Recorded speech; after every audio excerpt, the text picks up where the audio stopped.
It's time for Michigan's newest sports talk show, Mitten Madness. And here he goes. Defense win championship. Michigan sports talk from here in Battle Creek.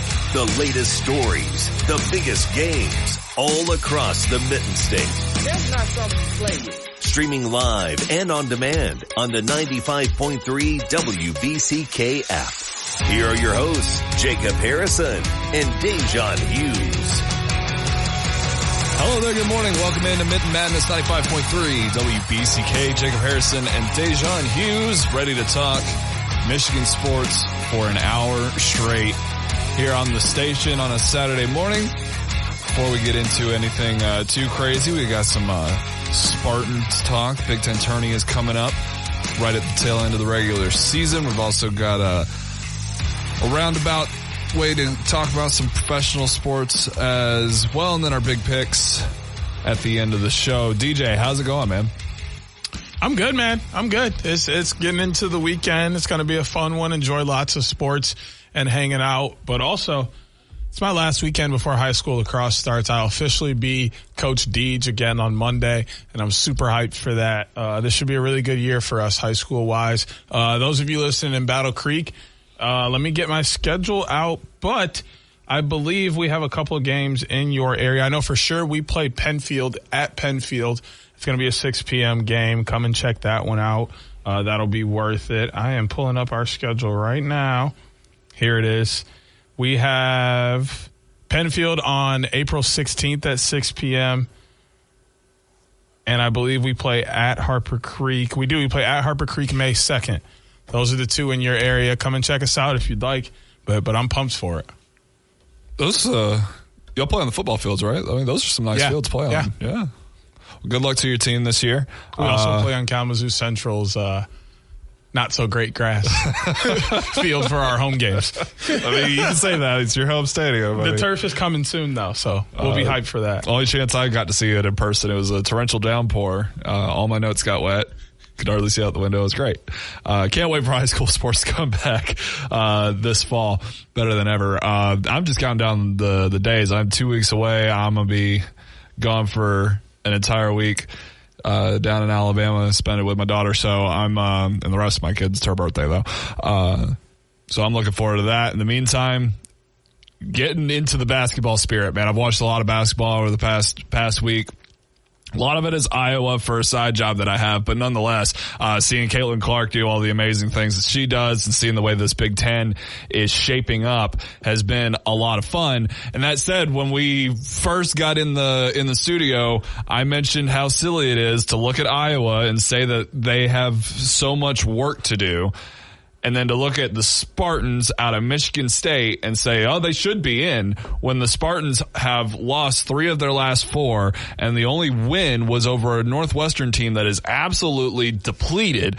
Most of their starters injured, out, hampered, whatever. Northwestern's not at full strength, and yet they'll close out on the road against Indiana, which is a team that is sub 500 in the conference, 17-13, really probably should be a win. But we also said that about Iowa and Ohio State in the past, though they did play Purdue pretty well. There's a lot of reason to believe that Michigan State is really just headed for a one and done situation. There's also plenty of reason to believe, just based off of the last month, maybe month and a half of Michigan State basketball, that they could be a little dangerous. All that to be said, though, this final stretch has been very concerning because they're not putting up W's, and the one team they did beat is kind of limping into the postseason. So with the Big Ten tourney on the horizon, really and truly, I look at the Spartans and I see a team that, yeah, they might be in the dance, but I think we'll have a clearer idea of who they really are once we get into the tournament. I'm not overly concerned about this Indiana game. How do you see things for the Spartans at the moment? Michigan Wolverine fans, cover your ears because it hurts me to even say this, but they're one of those teams where the regular season doesn't matter too much. They got to schedule some good teams, maybe win a couple, lose a couple. It's fine. They just have to get a seed. They are the definition of just get there. Michigan State regular season versus Michigan State in March Madness are two totally different programs. No matter who has the jersey on, they turn it up when March comes around. They turn it up once the lights are really on. We're playing regional games. They turn it on, bro. It's weird. It's weird. I hate to say it as a Michigan fan, but one thing I expect is to see Michigan State in the tournament and them at least in the Sweet 16. Maybe even the Elite 8, because that's just what they do. It's weird. I hate it, but it's facts. I mean, I'm not going to sit here and say you're wrong, but the month of March has not been kind to them so far. This part of March doesn't matter. It's the March Madness. Once Madness truly starts, they're entirely a different team. Their entire season. The 2023-24 Michigan State Spartans season can be surmised as complete madness anyway, because a lot of the losses don't make sense and a lot of the wins don't make sense, and where they're at now maybe doesn't make the most sense. But nonetheless, you are correct. These Michigan State under Tommy Izzo, they are one of those teams that just has to get in the dance. Now, despite their program being misspelled in bracketology this week, they are right now, there's no I, there's two I's in Michigan's and there's only one here. They are right now projected to be an 8 seed, which is actually a step up. They're one of the teams trending up, and mind-blowing to me. Right now, that would put them in the South bracket down in Dallas, projected to take on Florida Atlantic, where the 1 seed is Houston. So, good luck. I think that's one of the 1 seeds you don't want to play. I don't know. If you're Michigan State and you're one of those teams that just has to be in, do you really want to be an 8 or a 9 seed where you're likely having to stare down the 1 seed in that second round? Because, well, yeah, you just got to get in. Nobody wants to be one and done, and nobody wants to get bounced in the round of 32. You want to at least get Sweet 16 or further. And I know Michigan State hasn't exactly played like a Sweet 16 team, but again, just getting there is half the battle, and then they can turn it on and do something special. I mean, is that really where you want to be, even if you are a team that's just trying to get there in the first place? I mean, no, that's never where you want to be, but you know how some teams get uncomfortable in certain situations and certain teams are just cool? Michigan State is one of those teams where it's just we're having an okay season. We're not winning some of these games. They're comfortable there. They're we just want a spot in the dance. The rest of it doesn't matter. You know what I like? It's when you getting concert tickets. You know how some people are I don't care, I'll just get the nosebleeds and then work my way up. That is Michigan State. They're we don't care where our tickets are. We don't care how much they cost. Get us in and we'll get where we want to be. They're hey, we got our spot in the dance. We'll wait till it's time to turn it up and we'll do so. It is weird. I get it. And a big reason why I can agree with you, because I'm not big into helmet scouting in football when it comes to that. And I guess you would call it jersey scouting. And in basketball, coaching matters so much in college basketball. So much. And I mean, there ain't many better than Tommy Izzo, even at the tail end of his career. So, State has surprised plenty of times throughout the regular season. Don't be surprised if they do even crazier things here in the tournament, whether the Big Ten or the NCAA tournament. As far as the Big Ten tournament goes, I think it decides a lot for this conference at the moment. Looking at the bubble, Purdue and Illinois, which are the 1 and 2 seeds in the Big Ten tournament, the only 2 of 3 established seeds in the tourney. Wisconsin is also a lock to get in. The should-be-ins, we've already talked about Michigan State, so we're not going to do that any further. Northwestern and Nebraska are the should-be-ins, while Iowa has some work to do. Iowa has a huge game against Illinois at home, senior day. Illinois has been on an absolute tear. The only team they've lost to is Purdue in the last 5. If you ask me, I feel like Iowa's one of those teams that it's just painfully obvious they should be in the tournament, but they've got this game against Illinois and they've got the Big Ten tournament as opportunities. Of those 3 teams, We could see 2, we could see 3, we could see all 4 of them in some capacity. Not as likely. Assume Michigan State gets in. Northwestern, Nebraska, Iowa. Who do you want to see in the big dance once it's all said and done? I think Northwestern is almost a shoo-in. You kind of look at some of their wins that they have this year. They've beat some teams who have also beat some other impressive teams, which those quadrant wins really start to help.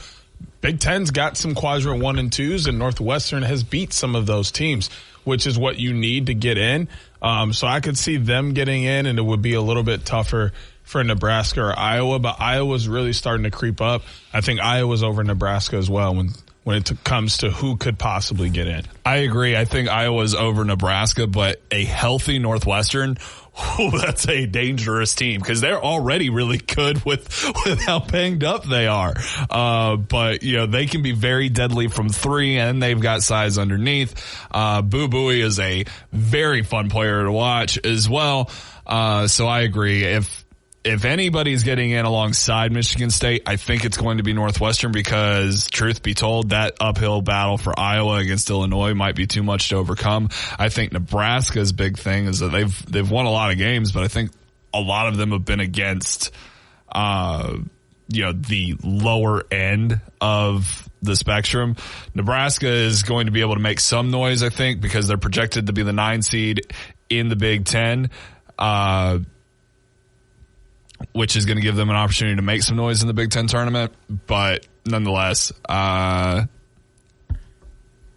think Northwestern is probably the team to watch, especially if they manage to get healthy through the Big Ten tournament. We'll take a break and come back and start diving into some Detroit professional sports here on Mitten Madness, 95.3 WBCK.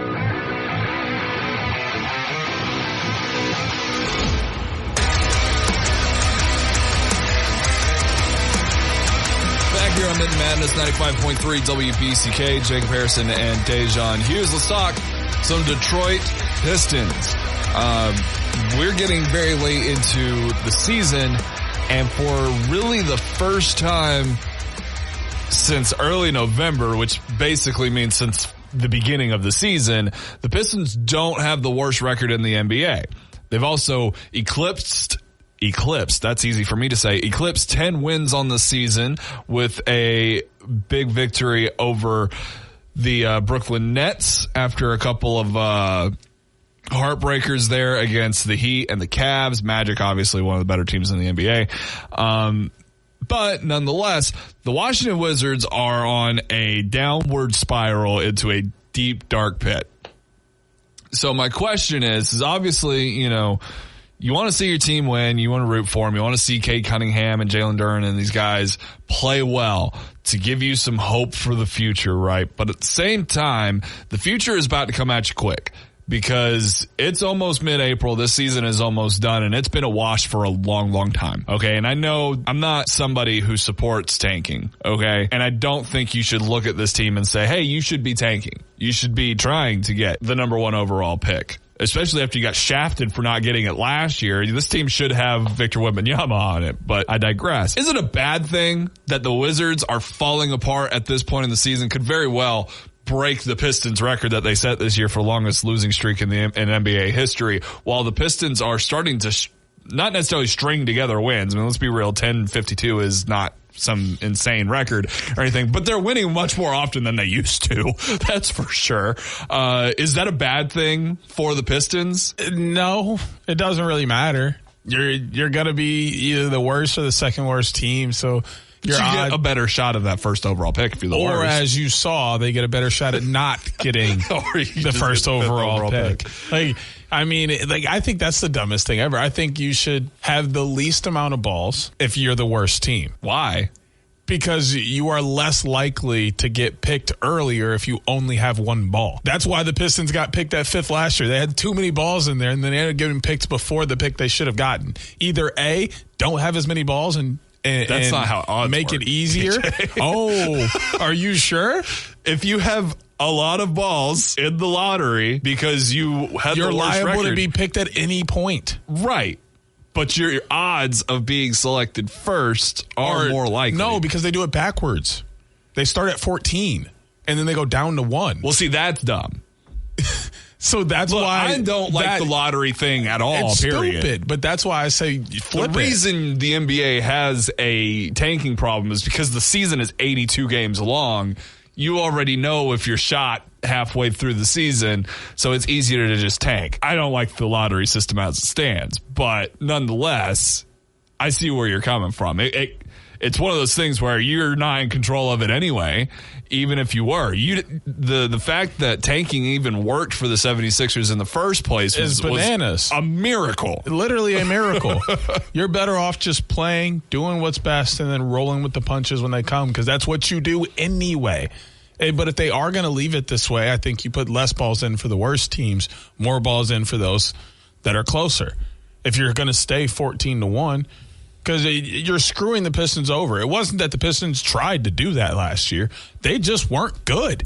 And they should have been rewarded with the best possible player to therefore try and make their team better, which would then make your entire league better, which brings more money into the entire league. But what do I know about anything about a business and all of that? I mean, if you're gonna operate it as if you were to give away the first overall pick first, the problem is that they do it all live, right? If you don't do it live, then you can draw 1 through 14 and then reveal 14-1, but then you don't have a 1 hour live show, and then you can't make advertising money. So the whole thing's dumb to me. I think the Pistons should just, if you win, you win. If you don't, you don't. Keep playing and keep looking to gel your team together and find out what fives work best together. Because at this point, you're just looking toward next year and how you can better your team. And to be real, there's obviously, it's not like you're not going to have talent in next year's draft, but there isn't a Victor Wembanyama in it. There isn't a otherworldly athlete that everybody is drooling over halfway through the season. So you don't always get that, and odds are that's when you usually get the first overall pick. And after you've been trying for years. And they got one, right? In Cade Cunningham. Yeah, they did. Honestly, Cade is a diamond in the rough. And he's playing very well this year. And people were slobbering all over him not even halfway through his season at Oklahoma State. It was like a quarter of the way through, and people were like, Cade Cunningham, he's got to be on. Every team in the NBA wanted Cade Cunningham, and he was only 25% of his way through college. Not even a full year through college. 25% of his freshman year, and teams are already calling him. Of course. So I think Piston fans just need to pump the brakes for a little bit and hope that we get Monty Williams out of here. That is the real problem.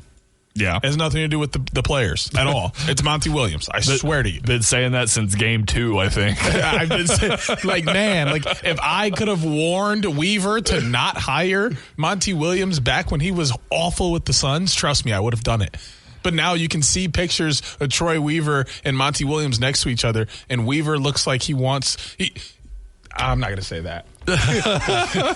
But he literally looks like he wants to rip his head off. He's just so aggravated with hhim, and he could have avoided all of that by not hiring him. But hey, I digress. All right, let's get into the Detroit Tigers. They are currently 7-6 in spring training. Just came off of a big win over the Yankees, 11-5. Very impressive. That's definitely a return to form after getting blown out 22-10 earlier. They did get another win over the Yankees 7-2, middle of the way. A little up and down, but it's spring training. This is where you're learning. We can't all be Baltimore and be 11-2, which is just asinine. But that kind of led me in to say, well, did the Tigers have a better offseason than we initially perceived? And the answer to that is an astounding no. They still need middle of the order bats. They still need a frontline starter when it comes to pitching. They added Kenta Maeda, Jake Flaherty, who we talked about last time we talked about the Tigers, Shelby Miller, all his pitchers, and an outfielder in Mark Hanna. Still, this is a team that, since 2017 has really been on a downward decline, and now you're trying to kind of come back out of nowhere. Middle of the road team last year, might be slightly better this year. Don't know that they made necessarily the improvements necessary to, really climb over the hill. This might be a situation where you're, getting near the All-Star break, near the trade deadline, and looking, well, where can we make the improvements to get over that hump rather than out of the gate expecting the Tigers to be better? Am I kind of on point with that? Yeah, and I mean, we talked about it a little bit. Mostly it's in the bullpen. You got to be able to pitch and consistently. You got to have a nice rotation and at least one reliever that you can consistently call on to be there, and you know what he's going to give you. I think those are some pieces that the Tigers are really struggling with right now. But spring training doesn't say a lot, but 6-4 in the last 10 is huge. You want to have stretches like those. If the Tigers can have those kind of stretches, or maybe even get a 7-3 or 8-2 in there from time to time, not in spring training, but during the season, that's good. Anytime that you can have more wins than losses in a 10-game stretch is huge. And Tigers just need to focus on doing it that way. Break your season up. Maybe you do 4 games at a time, and we look to go 3-1 or 2-2, and you kind of just really confine your schedule. You see it with football a lot. We're trying to go 1-0. Teams don't really pay attention to what happened before, what happened after. They want to be 1-0 that week because that's what matters at the moment. I think the Tigers just need to find a way to compress their season into smaller amounts and go, okay, we want to be this and this during this time period. And then the next time period comes up, okay, we want to be this and this, and just kind of just really break your season down and make it easier on yourselves. Yeah, just kind of getting into the stats a little bit. While they are 7-6, which is kind of middle of the road, not necessarily much better than anybody else, but 7 wins is the third most in spring training so far this year. 18th in ERA and 20th in WHIP as far as things going on the pitcher's mound.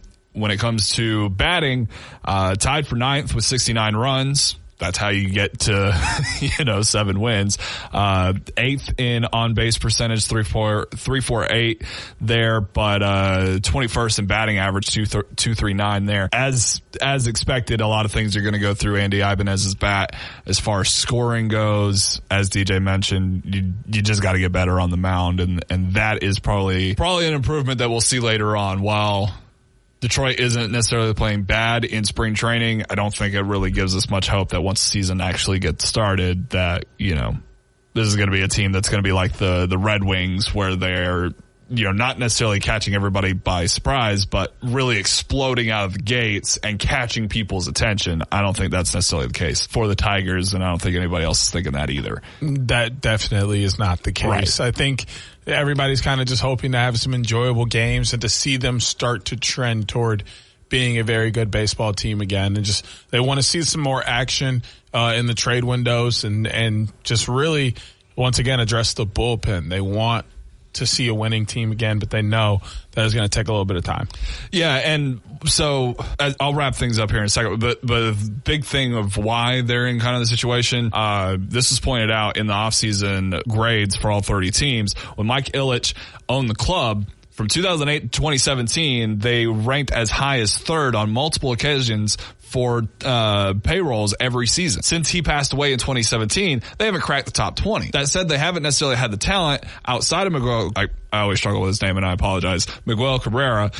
Miguel. I always do it. I'm sorry. I know that's royalty over there. But if you don't have the talent, you don't find the reason to spend money, right? Like, the Browns were terrible forever. They didn't spend money. Then once they got the talent, they started spending money like crazy. Baseball is obviously a different breed when it comes to that. But if you can find reason to spend money, I think they'll be much more aggressive in the mid-season transactions that could help them, backdoor their way into a wild card or something like that. I think that's best case scenario when it comes to the Tigers. We'll take a break. When we come back, we've got Red Wings to talk about here on Mitten Madness, 95.3 WBCK. Detroit sports fans, Wolverines and Spartans alike. This is your sports show, Mitten Madness, with Jacob Harrison and Da'Jzon Hughes on 95.3 WBCK.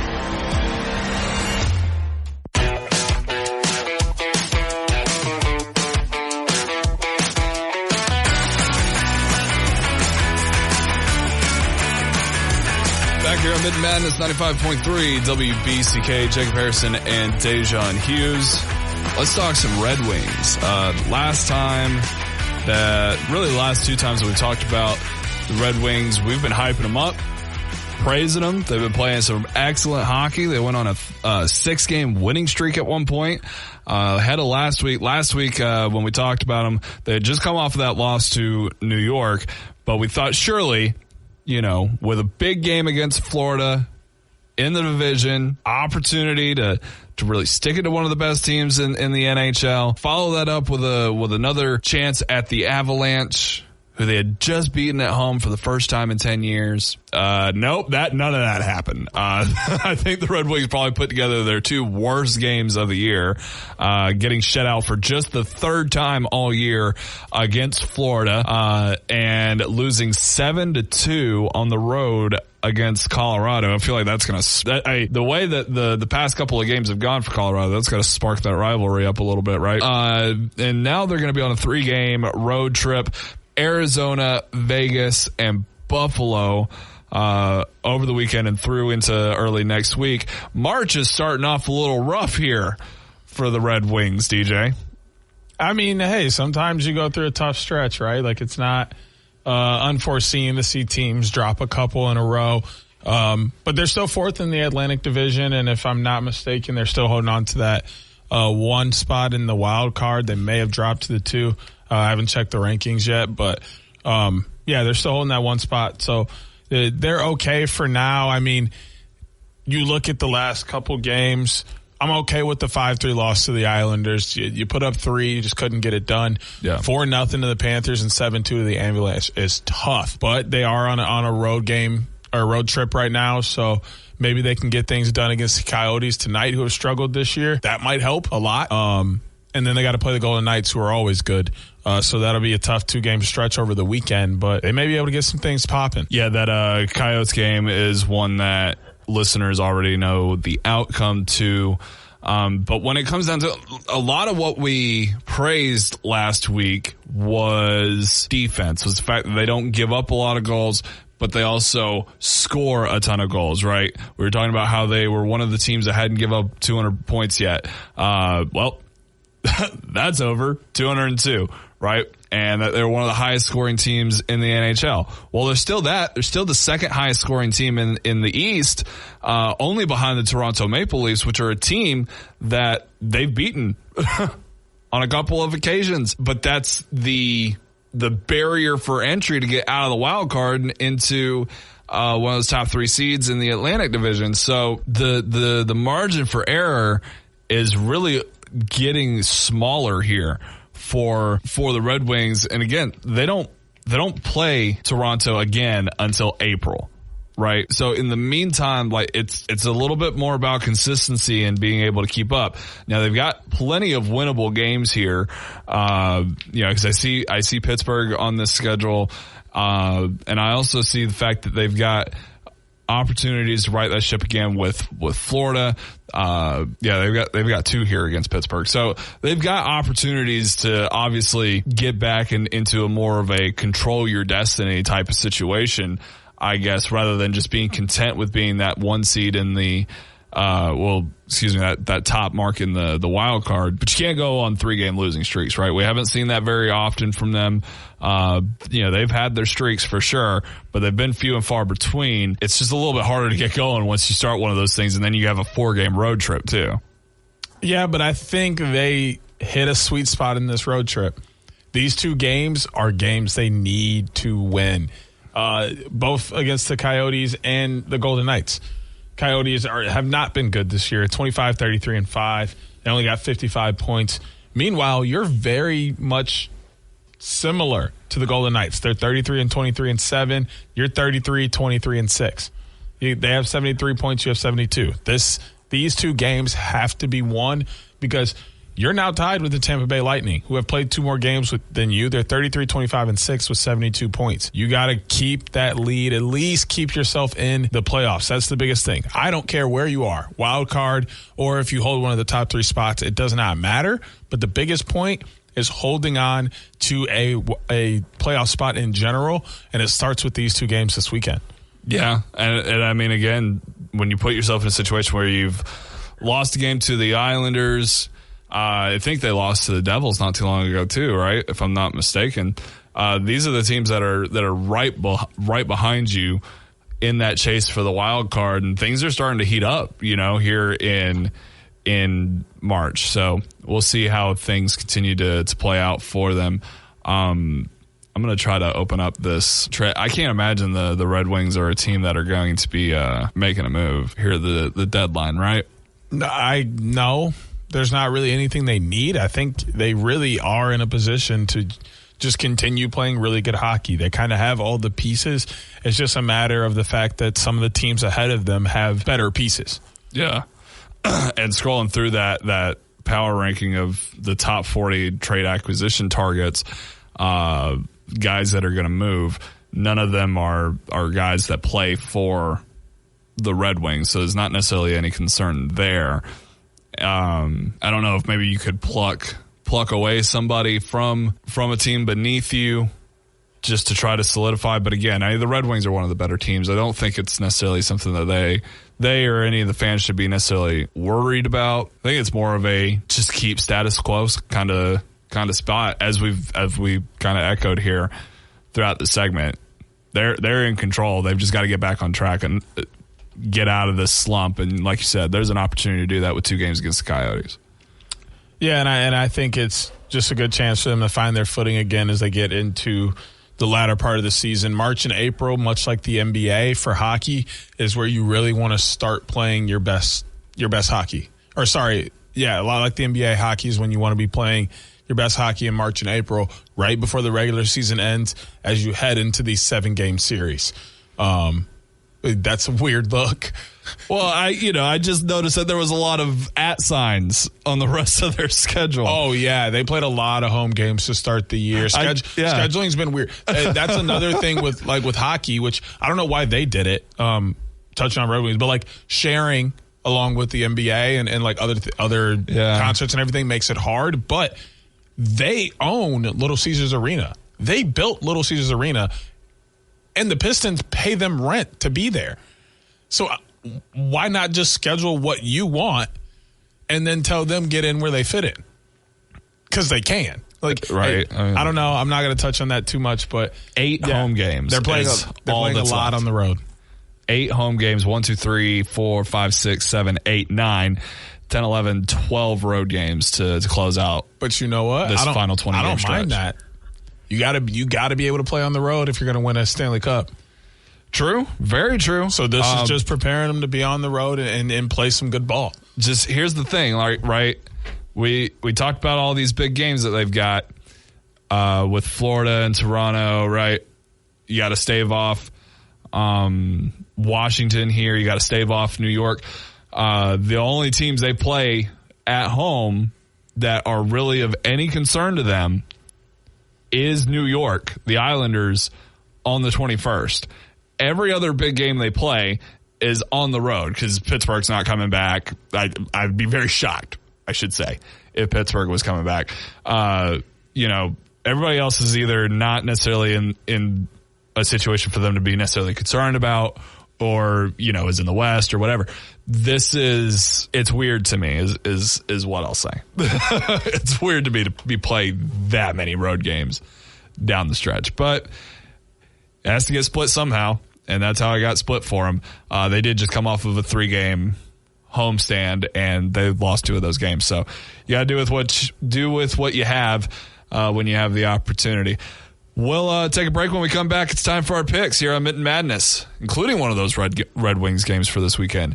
On Mitten Madness, 95.3. 95.3 WBCK.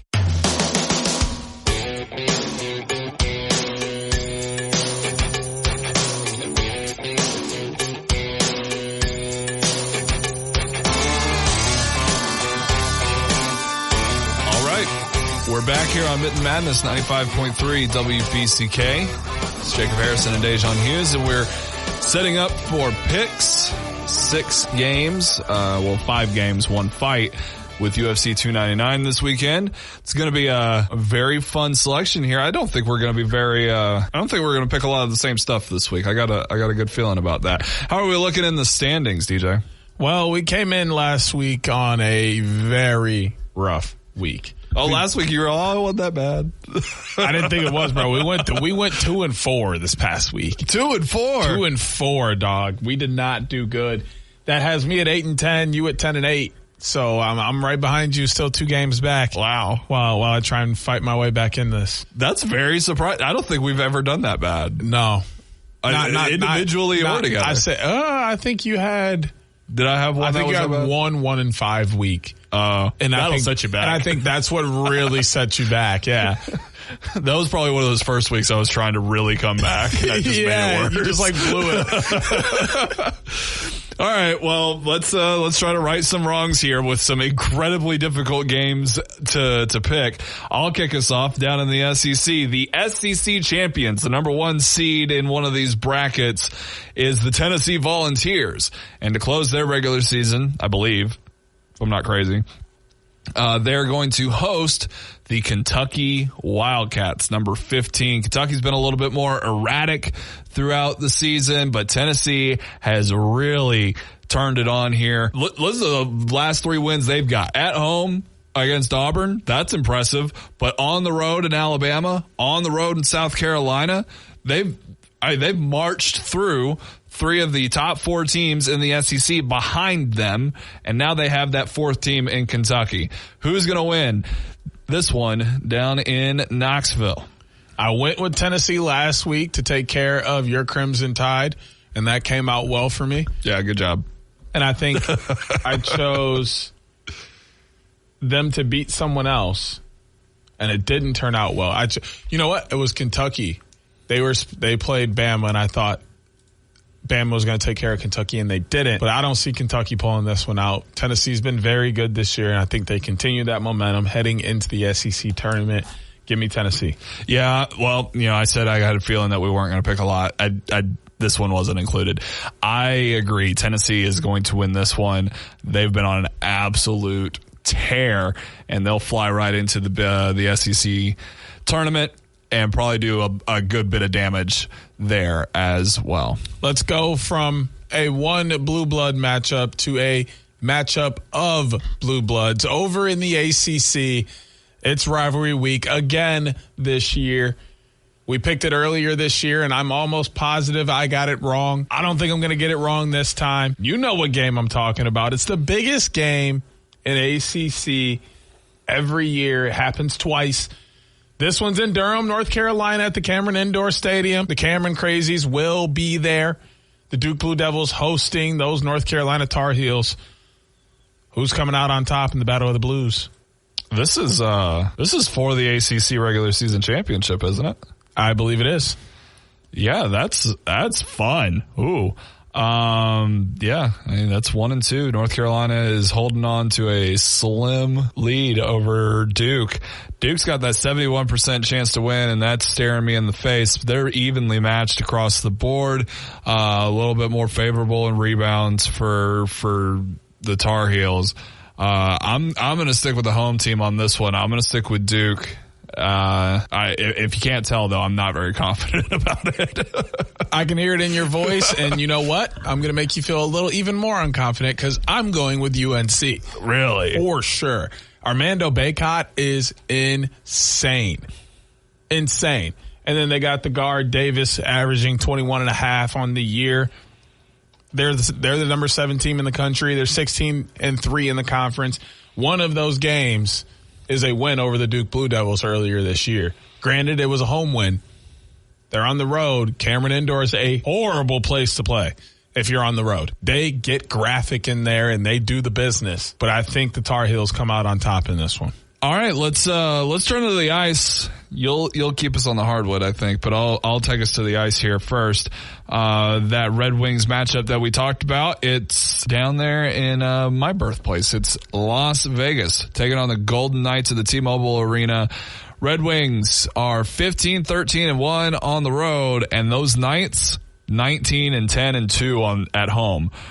So big matchup here. Red Wings did win the last time out, back at their place at Little Caesars, 5-2. That was back in January, not too far away. Oh, we're talking, yeah. You know who I got in this one. I said that they needed this game when we talked about it earlier, and I meant that. I think that they're going to go 2-0 this weekend, and that means they got to win this game. So give me the Red Wings. Yeah, Golden Knights on a 4-game losing streak. Red Wings on a 3-game losing streak. Obviously, the Red Wings play a game between us talking about it and this game happening. We don't know the outcome of that game yet. You do. Not so sure about the Knights, but nonetheless, both of these teams skidding in the wrong direction, despite being two of the better teams in the entire NHL. I'm going to stick with the Red Wings. They played well in this game last time, and they're probably going to be comfortable on the road. They got to be at this point. So give me the Red Wings as well. For the first time this year, all 3 of my games are going to be on the hardwood. So Kansas, Houston, making it battle in the Big 12. Houston, the number 1 overall seed in the tournament right now, the number 1 overall seed in the country, holding that 1 next to their name. We just picked Kansas last week to beat Baylor, and it didn't happen. It did not. Can Kansas upset the number 1 team in the country, or is Houston going to cruise? Yeah, no, I'd been a little bit more hesitant if it wasn't for that Kansas State game in between, because then they've been looking at a 3-game losing streak. Houston's the best team in the country. I'm not going to overthink that. Kansas has struggled too much, especially when we've needed them not to.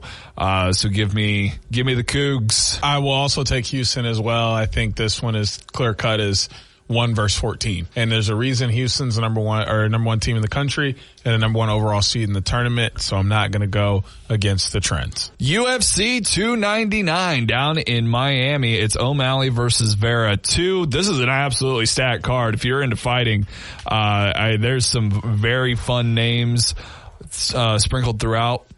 We've got Gilbert Burns, Michael Page, Kevin Holland, Dustin Poirier, all in the main card there. But the headliner is Sean O'Malley, the bantamweight champion, taking on his challenger Marlon Vera in their second matchup. O'Malley's the favorite. He's 17-1 all time, whereas Vera is the underdog, 23-8-1. DJ, who walks out the bantamweight UFC champion? Before we get out of here, I just got to talk a little and use up a little bit of this time. But seriously, this card is insane.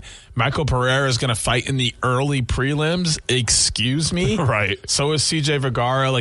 This is going to be a crazy card. Pedro Munoz and Kyler Phillips is going to be a sleeper matchup in this one. Macy Barber and Caitlin Sermonara will be unreal. You have Matus Gamrot and Rafael Dos Anjos also battling, and Curtis Blades and Jalton Almeida are going to finish things off in the prelims. Peter Yan will most likely take down Song Yadong, but that fight to open up the main card is bananas. That's going to be unreal. Gilbert Burns and Jack Della Mandolina is also going to be a phenomenal fight. Michael Page, Kevin Holland, you're getting 2 guys who like to talk and like to stand up and fight. If you like kickboxing and trash talk, you need to be watching Kevin Holland and Michael Page, because it's going to be great. Dustin Poirier, I'm taking my boy. I'm a big Poirier guy. I'm taking him to beat Benoit Saint Denis, but I wouldn't be surprised to see Saint Denis do his thing. He's 13-1 for a reason. With that being said, the main event, Sean O'Malley, Marlon Vera. O'Malley holds the belt.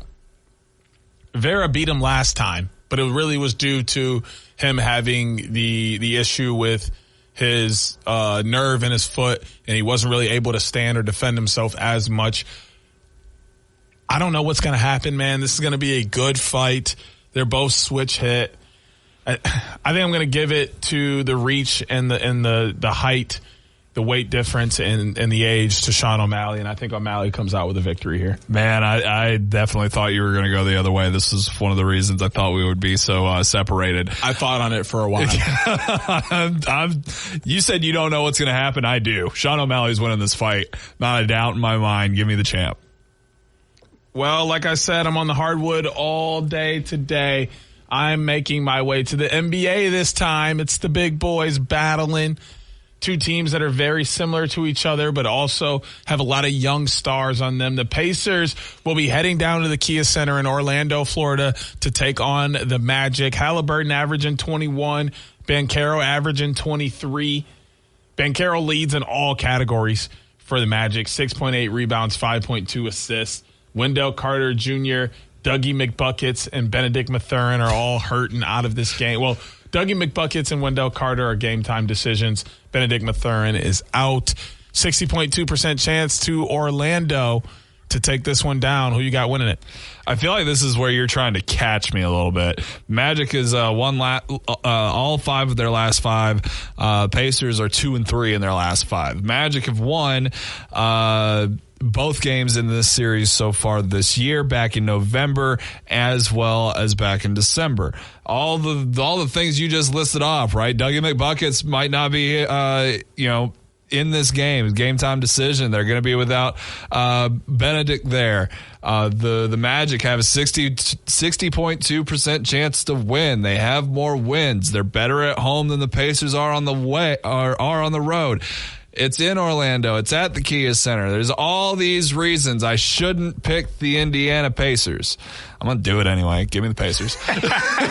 You are crazy. I'm going to tell you something right now. One of the hardest people to guard in the NBA is Paolo Banchero. Kid's been balling. I got the Magic to scoop this up, even though it is hard to beat a team 3 times in a year. That's going to give us Tennessee, O'Malley, and Houston, the Red Wings, rocking all 4 of those games together. I got UNC, you've got Duke, I've got Magic, and you got the Pacers. Get us on out of here. That Pacers game is going to bite me in the ass. I know it. We'll get out of here. We'll see you next Saturday for a new edition of Mitten Madness following Bob the Cowardly Gardener. This is the final week of Coach's Corner, so we'll say adios to the coaches and to Bill Broderick for a few months and bring back Bob the Gardener, who's going to be taking over at 9 a.m. here on WBCK on Saturdays, and we'll immediately follow him every single week throughout the summer as we continue to talk good sports on Mitten Madness on 95.3 WBCK. Join Jacob Harrison and Da'Jzon Hughes every Saturday morning at 9 a.m. for Mitten Madness on 95.3 WBCK. Miss the show or want to play it back? Stream Mitten Madness live or on demand on the 95.3 WBCK app.